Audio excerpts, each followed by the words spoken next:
Hop on your bike for a freewheeling ride up the avenues of not-so-typical suburbia. There are papers to be delivered, robbers to be foiled, and fame and fortune to be won as you brave the mean streets. Avoid motorcycles, tricycles, traffic, tires, gratings, curbs, dogs, skateboarders, breakdancers, bad guys, and other hazards as you deliver to your customers. Earn bonus points by hitting targets along the obstacle course at the end of your route. With superb animation and sound effects, Paperboy brings home all the thrills, spills, challenge, and excitement you loved in the arcades. In Paperboy from Mindscape and Tengen, released in 1988. A game everybody loved, but me. Creepy kid.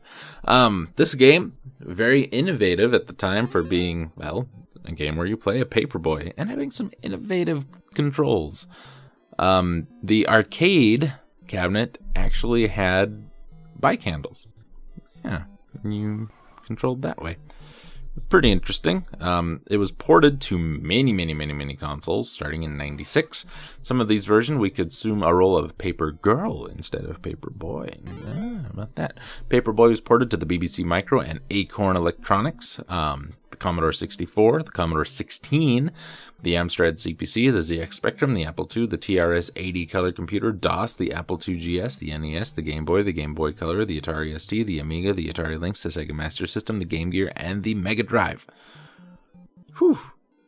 The NES version is particularly notable for being the first NES game developed in the United States.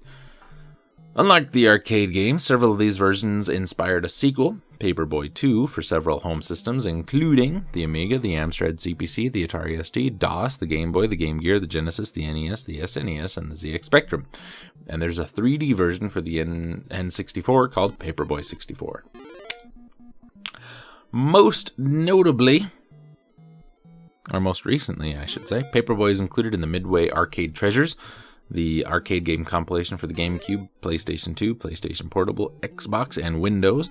A mobile version was released in 2005. It was released on the Xbox Live Arcade for the 360 in February of 2007. However, the game was delisted.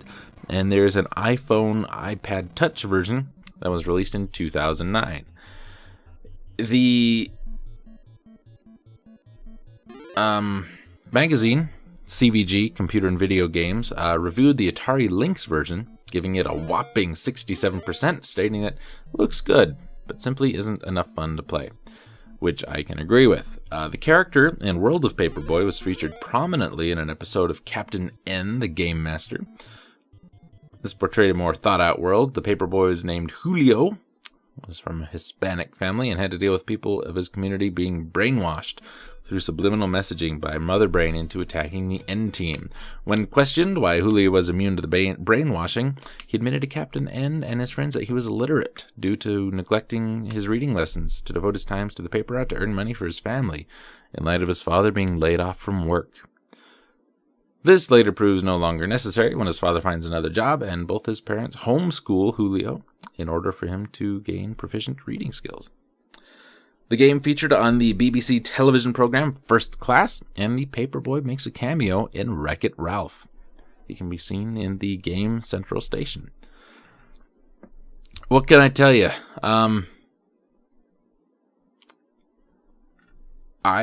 don't know many people who dislike this game, and neither do them for the most part. Other than me, you know what I mean? People seem to really like this game, and I can't tell you why. It's just not a very fun game, if you ask me. But for what it is, it was very different. It was very innovative. It was very unique. That doesn't always mean it's good.